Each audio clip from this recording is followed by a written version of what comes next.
Welcome down the warp pipe. I'm Ty, and on this episode of Where to Start, I want to show you how to take something like this and turn it into this. Because sometimes, although we love games, we need to take a little bit of a break and relax.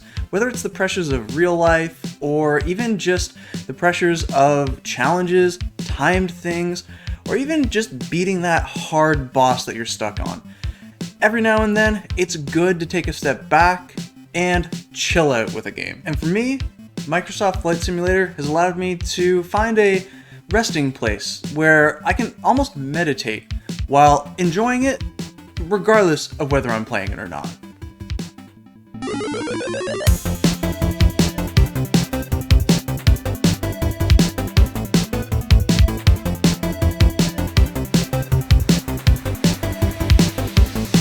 So I mentioned there might be a lot of reasons why you might want to play a game this way, and definitely Microsoft Flight Simulator is only one example of a game that you can play in this style. I find a lot of simulation games tend to lend themselves towards this, where they're based more on creativity or expression rather than beating a certain objective or completing a challenge. So what you're going to want to do here is to go into the options settings. So when you're going into the menu, you want to make sure to turn off some of the audio cues. For me personally, the audio from the engines sounds almost like nails on a chalkboard. That way you can hear the wind passing by, and the other thing I like to do is to take the voices and turn that volume down as well. The one thing I should note is that I also do personally turn off all of the instruments so that it's kind of an immersive experience for the game. As on the easier difficulty, the AI actually handles all of the interactions between the different towers and communication systems that are needed for executing landings, takeoffs, and changes between different airspace. This is something that is, again, awesome for those that want a true-to-life simulation, but for someone like me who just wants to fly around and enjoy the beautiful atmosphere and different sights, it's really annoying to have that audio pop up here and there, especially when I don't understand what's being said to the full extent of what is really needed to enjoy that.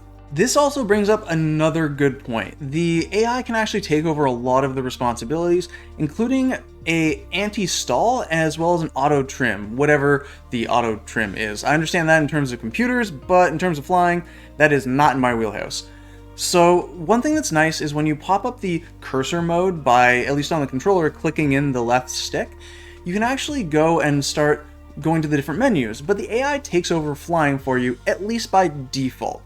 This can be turned off, but for the most part, I personally like to leave it on, and if you, say, want to eat a meal or even get into checking things on your phone, you can actually just have the AI fly at all times for you. This means that you can just enjoy the sights and sounds, disengage the camera, do an active pause where the environment still stays active but the plane stops, and you can look around and discover to your heart's content without having to worry about landing or possibly crashing, unless that's what you're into. Which brings me to another point. If you do want to play around with some of the different settings, you can actually change the difficulty at any time.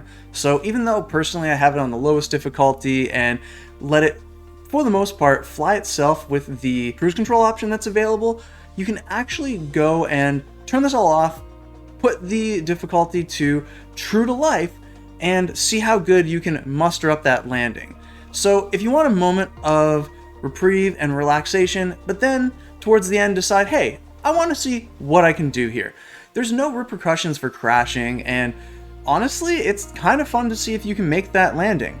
This is something that personally I like because, as I mentioned, I let the plane kind of fly itself for the most part with the cruise control, although I do like to take over with steering and acceleration and deceleration. My last point here is that if you want to try that crazy landing, you can always have a lot of fun with it. So for me, in this particular flight, I was going up to my buddy's cottage, which is really cool because you can actually just put in GPS coordinates for your destination rather than having a specific airport for it. So in this case, I was flying up there and decided, hey, let's see what a crash landing on water looks like. Throw in a few stylish flares here and there, and we finally have... Apparently, the water up at the cottage has turned into jello. That's new. Thanks for watching, and let me know down below, is there any games that you like to relax with, or even certain settings that you may turn on or off in a game to allow you to take a more relaxed approach to the game and kind of chill out. As always, I'll see you on Saturday for a short and next Games Tuesday for a brand new video.